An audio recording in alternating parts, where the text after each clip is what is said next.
Leader of the Opposition. My next question is also for the acting premier, but what low-income people don't need is a government that rips them off by $2,000 by cancelling their $15 minimum wage increase. And what they don't need is a government that spends $300 million on tax breaks to the richest Ontarian Speaker. That's what people don't need. But the acting premier is part of a government team, and he must know that it's not appropriate to intervene at Ontario Power Generation and fire executives is triggering a $500,000 severance, another thing that the people of Ontario don't need, or ordering police to make arrests that look good on the noon hour news, another thing that Ontarians don't need. Has he personally received any, raised any of these concerns or issues with the Premier? The acting premier. Thank you very much. You know, this government, our Ford government, we are bringing relief to families, Speaker. We've been bringing relief to individuals. We've talked about those.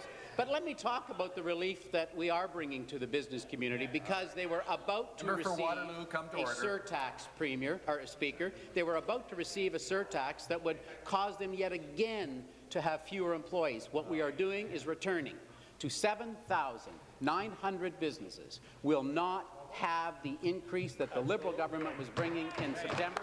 That will save up to $40,000 per business that they can reinvest. Speaker, I'm a lifelong business person.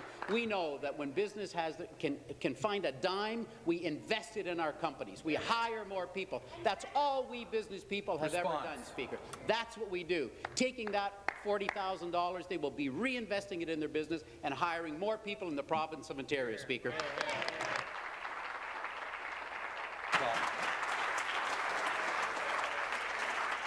Members, take your seats. Start the clock. Supplementary. Speaker, people expect a government that sets high standards and actually governs in the public interest. Instead, the Premier and Dean French, his hand-picked Chief of Staff, seem to think that their titles mean that they can do whatever they want, whenever they want. Whether it's ordering police to arrest people in time for the noon hour news or paying someone $500,000 for a single day's work and sticking the people of Ontario with the bill because the Premier just didn't like that guy. Does the acting Premier think that this is an acceptable way to behave? Acting Premier. You know, the Canadian Federation of Independent Business talked about our LIFT program. The NDP won't, but they said CFIB was particularly pleased to see that the government is helping low-income earners while providing some relief to employers from the 23% minimum wage hike.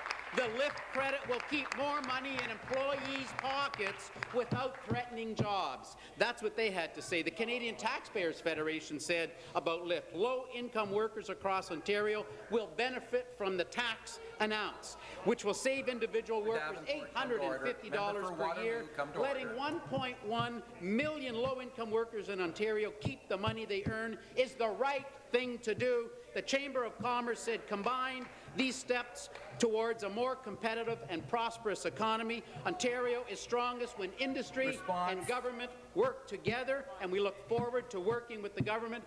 Speaker, it's obvious Ontario is open for business. Thank you. Stop the clock.